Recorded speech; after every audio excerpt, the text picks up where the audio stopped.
Hola a todos, me llamo Daniel Ferreira, soy papá de una alumna de quinto cuarta de la Escuela de Comercio número 1 de San Miguel de Tucumán y hoy vengo a presentarles un video que realizaron los chicos sobre un análisis crítico de la educación actual. Espero que lo disfruten y que sea de su agrado. ¿Crees que la escuela es un lugar donde se enseña a pensar por sí mismo y a construir el conocimiento? ¿O es solo un lugar donde se enseña a reproducir, a repetir de memoria lo que han pensado y escrito los otros? Y yo creo que la enseñanza depende de cada profe. Hay algunos que son medio a la antigua y hablan nomás, otros que te dan un libro para que te estudies de memoria y después están esos profes que nos dejan participar más y ahí se crea una ida y vuelta entre el profesor y el alumno. Y eso está bueno porque esos son los profes que nos dejan crear las ideas y conocimientos por uno mismo, pero siempre siendo ellos quienes nos guían y direccionan. Creo que todavía la escuela no está preparada para que ayude a los estudiantes a pensar por sí mismos. Algunos profesores intentan estar más acorde a los tiempos de ahora, pero por el momento mayormente se enseña a producir lo que otros han pensado y escrito sobre la base de los textos de estudio. Yo en lo personal creo que sí nos enseñan a pensar en algunas materias, pero gran parte de los alumnos estudiamos para aprobar la materia y desocuparnos. La meta es aprobar y no nos interesa si aprendemos. Yo creo que la escuela es más un lugar donde te hacen repetir todo de memoria y al fin de cuentas, cuando los alumnos salen de la escuela no se acuerdan de nada de lo que estudiaron. Yo creo que realmente la escuela no es un lugar donde te enseñen a pensar por vos mismo. Creo que es un lugar donde todo está muy esquematizado. Algunos profesores no tienen ganas de enseñar y la mayoría de los alumnos no queremos estudiar sinceramente. Esta falta de ganas y de originalidad hace a la escuela un lugar donde se premia más memorizar conceptos que aprender algo que perdurará en el tiempo. Yo creo que en la actualidad la escuela no te enseña a pensar ni a aprender, porque en la mayoría de las clases nos hacen repetir de memoria para las pruebas. Y yo creo que esa no es la mejor manera de aprender, porque como dice Gustavo de Lorza, no aprendemos ni por memoria ni por repetición. La escuela actual entiende y comprende todas las ventajas que tiene incorporar las nuevas tecnologías a los procesos de enseñanza y aprendizajes para mejorar la educación. ¿Cuál es tu opinión al respecto? Para mí, la escuela sí entiende las ventajas de usar nuevas tecnologías, pero no todos los profesores quieren hacerlo. Yo considero que la escuela no entiende aún lo beneficioso que puede ser el uso de las nuevas tecnologías. Hay profes que creen que los celulares atentan contra la enseñanza y por eso piensan que no son buenos para ayudar a los alumnos a aprender. Mi opinión es que no todos los profesores usan la tecnología para enseñar, porque están aferrados a una base tradicional que creen que es la mejor. También porque no están capacitados para poder utilizarlas. Por lo tanto, ellos no ven la necesidad de cambiar su forma de enseñar. Mi opinión al respecto es que las instituciones educativas entienden y comprenden las ventajas de incorporar las nuevas tecnologías a los procesos de enseñanza y aprendizaje para mejorar la educación, pero no son aplicadas de la mejor manera, ya que a veces, por cumplir con los tiempos curriculares, se deja de lado estas aplicaciones. Para mí, esto requiere de una profunda e inmediata modificación. Aprender en forma virtual tiene muchos beneficios porque es fácil, atractivo y podés aprender desde casa con medios audiovisuales y de diferentes maneras. Además, el intercambio de ideas y conocimientos es abierto para la participación de todos. Otra ventaja es que no importa la edad, sino tener un celu o una compu y conectarse a internet a cualquier horario. Hay pocas escuelas que aprovechan al máximo la tecnología en la educación. Según Gustavo de Lorza, sabemos que no funcionan las clases de tipo lineal, memorística, repetitivas, aburridas, horribles. Tampoco funcionan las clases donde existen los grandes monólogos de contenido por parte de los profesores, porque los chicos se aburren. ¿Cuál es tu opinión al respecto? ¿Estás de acuerdo? ¿No estás de acuerdo? ¿Por qué? ¿Cómo tendrían que ser las clases para evitar que el alumno se aburra y haya un verdadero aprendizaje? Yo estoy de acuerdo con el Orsa, porque si vas a cualquier clase en cualquier curso, te das cuenta cómo los chicos se aburren en clase. Y es normal, creo que para no aburrirnos en clase los profes deben usar audiovisuales, smartphones. Y en lugar de explicar todos ellos, deben dejar que nosotros busquemos e inventemos nuestros propios textos. Los profes deben orientar nada más, nosotros debemos ser los responsables de lo que aprendamos. Para mi gusto, Gustavo de Lorza está equivocado, porque las clases memorísticas, repetitivas, donde hay grandes monólogos de los profesores, sí funcionan en nuestro sistema educativo, ya que siempre ha sido así. Esa es la manera de enseñar desde siempre. Pero esto no quiere decir que sea lo mejor, que sea la mejor manera, porque los alumnos no aprendemos realmente y por eso olvidamos en 1 o en 2 semanas lo que aprendimos de memoria. Yo considero que Lorza tiene razón.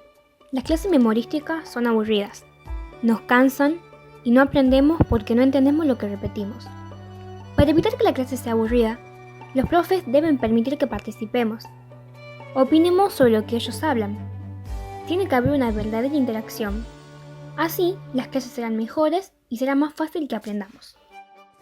Estoy de acuerdo con lo que plantea Gustavo Elorza, ya que este tipo de clases memorísticas, repetitivas, aburridas, mecánicas, son reales, ya que muchos profesores lo hacen. Por eso mismo el alumno pierde el interés de la clase o de la materia. Para mí, en mi opinión, las clases, para que un alumno no se aburra y en sí haya un verdadero aprendizaje, debe tener el compromiso del profesor de enseñar, de no repetir y de no hacer todas sus clases iguales, ya que también debe haber un interés del alumno en aprender, y este interés despierta cuando el profesor se presenta de manera explícita y nos explica su forma de trabajo. Estoy totalmente de acuerdo con lo que dice Gustavo. Ese tipo de clases debería quedar en el pasado. Es cansador y aburrido que un profe esté hablando mucho tiempo porque a los chicos les interesa más lo que pasa en el patio que lo que dice el docente en clase. Cuando hay grandes monólogos del profesor, los alumnos quedan infoxicados, es decir, que hay un exceso de información que no pueden procesar, que no entienden y que por lo tanto no les interesa. Yo estoy de acuerdo con De Lorza, ya que a mí sí me llegan a aburrir este tipo de clases, y se puede ver el desinterés de mis compañeros por estar en una clase donde el profesor es el único que habla. Para hacer una clase más entretenida, el profe debe hacer participar a los alumnos, sacarle provecho a los celulares como herramienta de estudio, pasando información, videos y otras cosas. Yo estoy de acuerdo con él, porque en algunos casos los profesores entran a clases y lo único que hacen es hablar y hablar sobre el tema. Y sinceramente, eso aburre y te colgas haciendo o pensando en otra cosa. En lo personal, me gustan las clases en donde el profesor le designa un tema a cada grupo y en la clase siguiente lo exponen mientras el profesor corrige y amplía la información. Para mí, las clases tendrían que ser más dinámicas. Por ejemplo, a través de juegos sobre el tema, discutir un contenido para llegar a entenderlo, o tener clases en otros espacios de la escuela, como patios, galerías, sala de audio, etc. No estoy de acuerdo con esas clases tradicionales, ya que los alumnos solo recibimos contenido y no creamos nada. Además, la enseñanza repetitiva no sorprende al alumno ni despierta su curiosidad. Para que los alumnos no se aburran, deben tener un papel activo en las clases. Escucharlos, dejar que opinen, crear nuevas experiencias de aprendizaje y enseñarles el sentido y la utilidad de lo que aprenden. Si bien la forma de enseñar que se emplean hoy sí sirven para que los alumnos aprueben, no sirve para que aprendan. Una clase aburrida es una clase estática. Deberían ser más dinámicas, con más comunicación entre alumnos y profesores, que ambas partes estén motivados y que se usen nuevos métodos más entretenidos para poder aprender. En mi opinión, en la actualidad se ha demostrado que científicamente, ya sea en las aulas o en la vida, no se consigue un conocimiento al memorizar y repetir una y otra vez, sino al hacer, al experimentar y sobre todo emocionarnos, ya que las emociones, el aprendizaje y la memoria están estrechamente relacionadas. Según Gustavo de Lorza, la escuela le declaró la guerra a los teléfonos celulares. ¿Cuál es tu opinión al respecto? ¿Cómo crees que debería trabajarse en clase para que los alumnos realmente utilicen el teléfono en clases como herramienta de aprendizaje y no como un distractor consciente de su atención? Yo creo que decir la escuela le declaró la guerra no está alejado de la realidad, ya que cuando los chicos sacan el celular para distraerse y no para usarlo como herramienta para aprender, los profes se molestan. Creo que es inevitable que la mayoría de los alumnos use el celular para distraerse, pero eso puede cambiarse. Para eso, los profes deben explicarle a todos cuándo deben usar el celu y cuándo no y para qué deben hacerlo. Hay profes que sí nos dejan contestar mensajes importantes cuando hemos finalizado la tarea. Y eso no está bien. Me parece un poco drástico que un profesor te quite el celu repentinamente sin un previo aviso o sin haber establecido las normas de su uso. En mi opinión, me parece mal que la escuela le haga la guerra a los celulares, porque el celular puede ser una herramienta de aprendizaje y no solo algo para distraerse. A través del celular podemos acceder a textos, videos o imágenes que nos permitan trabajar los contenidos de manera más atractiva. Yo realmente no creo que la escuela le haya declarado la guerra a los teléfonos. Es una manera muy integral de decirlo, ya que, por lo menos, en mi escuela hay varios profesores que permiten usarlos como una ayuda. Pero sin embargo, entiendo por qué él usa esa expresión, y tiene sentido que lo vean así, ya que es verdad que es un método de distracción. Pero prohibirlo también es contraproducente. En mi opinión, creo que ir implementándolo de a poco, quizás usando algunas aplicaciones del mismo, o usándolo para buscar información por lo menos. Quizás de vez en cuando, entregar los trabajos por ahí, hacerlo de a poco, y así la clase se hace más llevadera y ya no tienen la necesidad de usarlos a escondidas. Para mí el celular es un elemento valioso, siempre y cuando lo sepa utilizar. Por ejemplo, si es para beneficio del estudio es valioso, pero si es para chatear o jugar es contraproducente. Entonces, creo que depende de mi persona saber utilizarlo. Por eso, la escuela sabrá cómo evaluarlo y sacará su conclusión. Desde mi punto de vista opino que es una guerra al vicio, porque esta guerra ya está perdida. Tendrán que usar los teléfonos celulares con un muy buen sentido y criterio pedagógico. Antes que nada, los docentes tendrán que darse cuenta que los celulares son las nuevas neuronas digitales que nos permiten conectarnos al gran cerebro que es el Internet. Creo yo que la educación ya no es la misma que la de antes. Los profes deben ser capacitados para ver a la tecnología como un complemento y no como un enemigo, porque beneficia a los estudiantes siendo más proactivos, curiosos y que tengan mejores resultados en un futuro. Los profes no deben ver a la tecnología como un enemigo, sino como un método nuevo. Como dice Elorza, los alumnos al estar más en situación de pantalla han desarrollado una nueva configuración mental que tiene como consecuencia una mayor flexibilidad neuronal, es decir, hablamos de un pensamiento más radial y conectivo.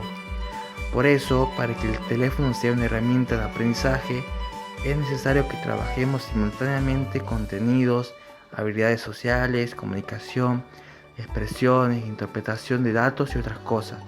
Eso es posible gracias a todas las aplicaciones que tiene el celular y a las que podemos acceder a ella. Así, todos los alumnos pueden crear un blog de clase, exponer sus trabajos y reflexiones, planificar en grupo y aprender usando nuevos programas. Bueno, yo coincido con Gustavo. En sí, hay escuelas que prohíben el uso de celulares, pero yo creo que debería trabajarse con las nuevas tecnologías a través de cuadernillos digitales, Classroom, Word, Google, etc. Ya que así estaremos usando la tecnología para aprender mejor. Yo considero que los alumnos se distraen con el celular, ya que cuando el profesor escribe o da una actividad que incluye usar el celular, los alumnos se pierden en las redes sociales o juegos. Creo que deberían enseñarles un buen uso de la tecnología poniendo normas que deban cumplir. Además, deberían enseñar el uso de las aplicaciones especificadas por materia, la elaboración de proyectos usando redes sociales y hasta se puede llegar a realizar evaluaciones. ¿Qué aporte significativo hace la neurociencia al proceso de enseñanza y aprendizaje? Creo que en la neurociencia los aparatos nos permitían ver lo importante que es a aprender nuevos conocimientos, pero también cómo funciona nuestro cerebro, en donde se reflejan, por ejemplo, la curiosidad, las emociones y también el aprendizaje. Para mí, el aporte significativo que hace la neurociencia es que permite saber cómo activar zonas claves en nuestro cerebro para ayudar al proceso de aprendizaje. En mi opinión, gracias a los aportes de la neurociencia, hoy sabemos que un alumno solo puede prestar atención sostenida por 20 minutos. Por eso los profesores deben ajustar sus explicaciones para no superar ese tiempo. El resto de la clase la pueden completar con actividades que permitan reforzar lo escuchado y construir nuevos conocimientos entre todos. En mi opinión, la neurociencia educativa, neuroeducación o neurodidáctica ayuda a comprender cómo funciona el cerebro para aplicarlo a la mejora del proceso de aprendizaje. Une conocimientos de psicología, pedagogía y neurociencia. Bueno, ahora paso a comentarles mi opinión sobre la neurociencia. Para mí, la neurociencia aporta a que la enseñanza se adapte al funcionamiento del cerebro y no que el cerebro se tenga que adaptar al proceso de enseñanza. Por su parte, la neurociencia se encarga de estudiar la optimización del proceso de enseñanza, aprendizaje y de su aplicación en el aula para que se favorezca el aprendizaje de los alumnos. En mi opinión, la neurociencia aporta una valiosa información a la educación, muchas veces no usada de la mejor manera. Nos permite saber cómo madura el cerebro en distintas edades, cómo aprendemos, qué procesos de enseñanza y aprendizajes son más efectivos. La forma de aprender de un adulto, un adolescente o un niño no es la misma, por lo cual no debes enseñarles de igual forma. Además, ayuda a descubrir algunos misterios sobre el funcionamiento del cerebro del adolescente. Aporta datos sobre la importancia de la motivación y de los estímulos para activar algunas zonas de nuestro cerebro que nos ayudan en el proceso de aprendizaje. A través de investigaciones se ha demostrado que se aprende más experimentando y que este aprendizaje permanece más tiempo en la memoria si se combina con emociones. Por ello, podemos decir que la emoción es un ingrediente mágico en el proceso de aprendizaje.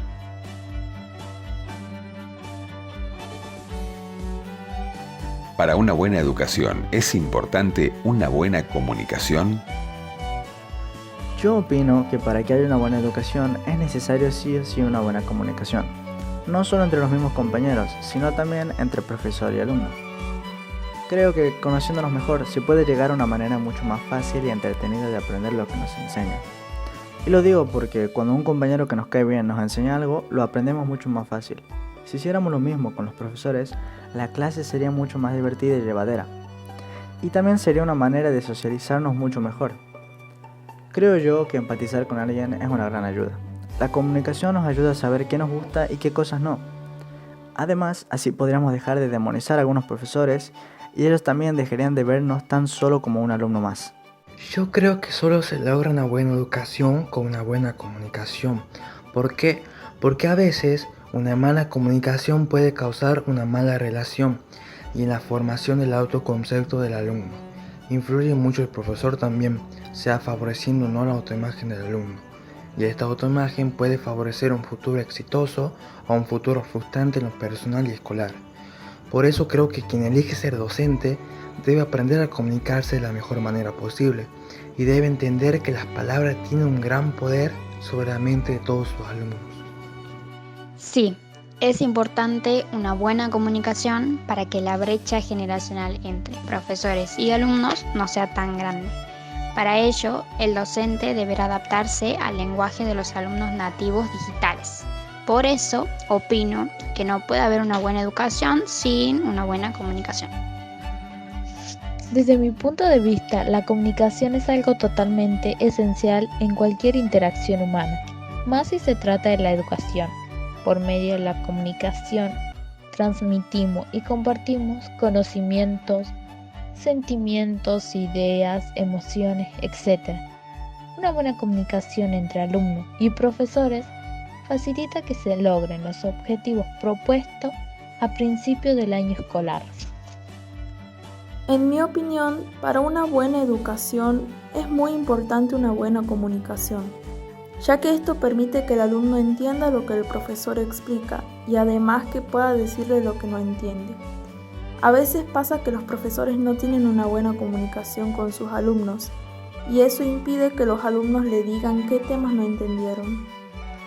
Sí, es muy importante una buena comunicación porque así podemos llegar de alguna forma a despertar el interés del alumno y también facilitar el modo en el que el estudiante aprenderá de mejor manera y se desempeñará mejor en lo que haga.